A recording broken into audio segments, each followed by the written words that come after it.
The case of Dorothy Jane Scott, a stalker's deadly obsession. Imagine this.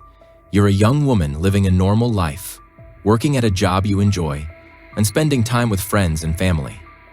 But then, you begin receiving mysterious, frightening phone calls. Calls from someone who seems to know everything about you. It starts out as an inconvenience, but soon the calls become more frequent, more aggressive. Your stalker's obsession grows, and you realize you're no longer just dealing with someone who's harmless. In the case of Dorothy Jane Scott, a woman's life was turned upside down by a relentless stalker, and tragically, it would lead to her untimely disappearance and death. This is the chilling story of Dorothy Jane Scott, a woman who was terrorized for months by an anonymous stalker, only to ultimately disappear without a trace. What followed was a case filled with unanswered questions, cryptic phone calls, and a mystery that has remained unsolved for decades. Let's dive into this haunting case and try to unravel the puzzle of Dorothy Jane Scott's life, death, and the man who would not let her go. Who was Dorothy Jane Scott? Dorothy Jane Scott was a 32-year-old mother who lived in Anaheim, California. She was a simple, caring woman who worked as a secretary at Swinger's Psych Shop in Orange County. Dorothy had a young son, Sean, who was her world. She was described by her friends and coworkers as sweet, friendly, and often a little shy. She didn't have a lot of drama in her life, but things would change dramatically in the early 1980s. Dorothy had recently been in a romantic relationship that had ended, and she was trying to focus on raising her son and moving on with her life. Little did she know, there was someone lurking in the shadows who had become obsessed with her. Someone who would stop at nothing to make her his own. The first signs of stalking. The trouble began when Dorothy started receiving anonymous phone calls at her workplace.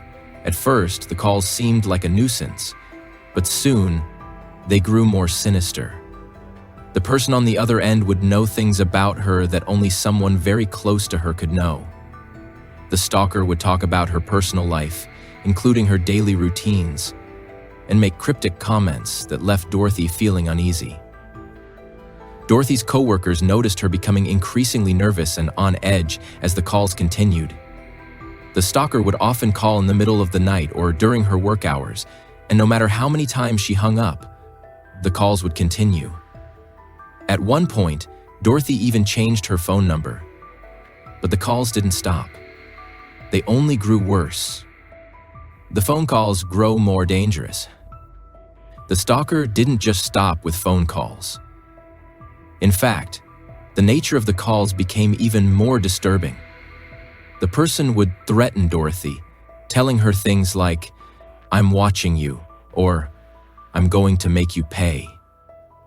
The voice on the phone was described as deep and gravelly, and at times it would say things that would chill Dorothy to her core.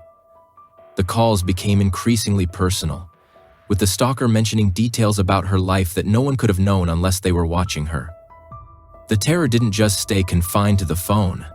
Dorothy began noticing things. Strange cars parked outside her apartment, and a feeling that someone was always lurking nearby. One of the most unsettling moments occurred when Dorothy's parents began to hear the same voice on the phone. It was clear that the stalker wasn't just fixated on Dorothy. He had now extended his obsession to her entire family. The night of Dorothy's disappearance. The events that would lead to Dorothy's disappearance began on May 28, 1980, a night that would change everything. Dorothy had been feeling particularly uneasy that evening, but she was trying to get on with her life. She had just finished a long shift at the psych shop and was driving home to pick up her son Sean from her parents' house. That night, Dorothy was accompanied by a coworker, Chad.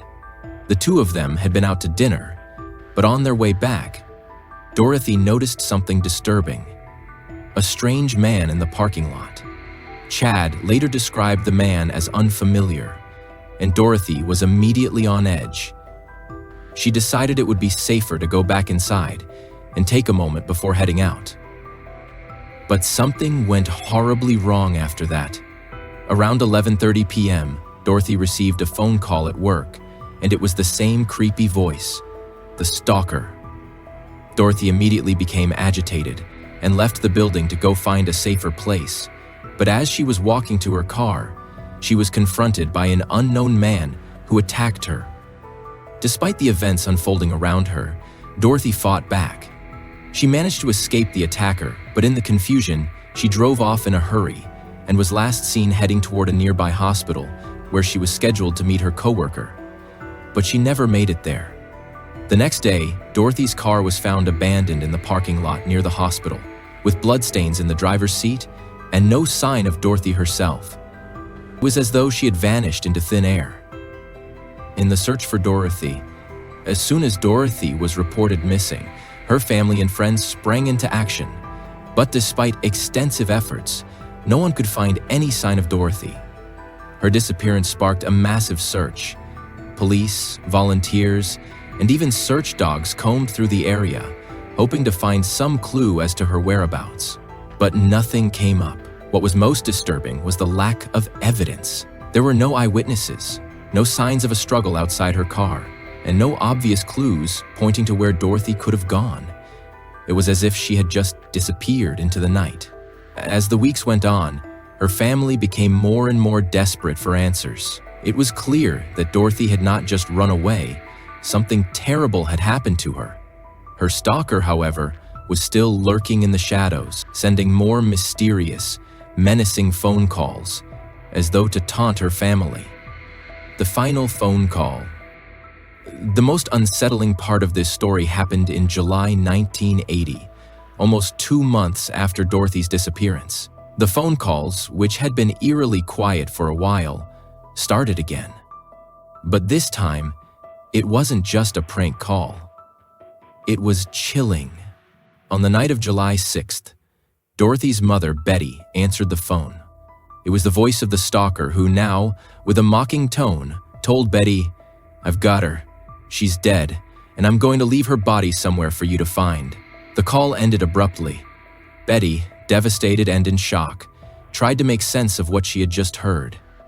The authorities were contacted immediately, but the caller was never found. The discovery of Dorothy's body. In 1984, nearly 4 years after Dorothy vanished, a construction worker stumbled upon a set of human remains in a remote canyon near Jones Canyon in California.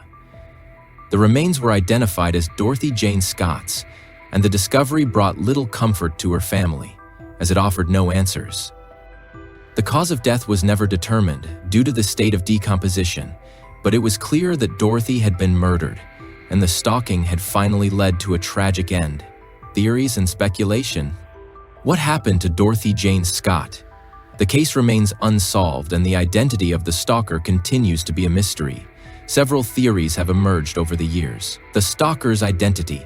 Some believe the stalker was someone Dorothy knew, possibly even someone from her workplace. Others speculate that it was a stranger, someone obsessed with Dorothy's life.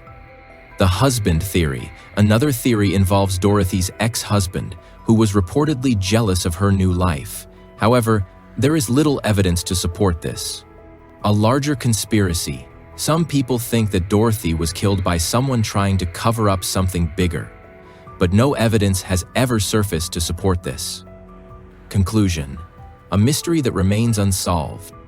The case of Dorothy Jane Scott is one of the most haunting stories in the world of unsolved mysteries. A woman who was terrorized by an anonymous stalker, taken from her family, and whose death remains a question mark to this day. Her story serves as a reminder of the dangers that can lurk in everyday life. The worst kinds of monsters are the ones that hide in plain sight.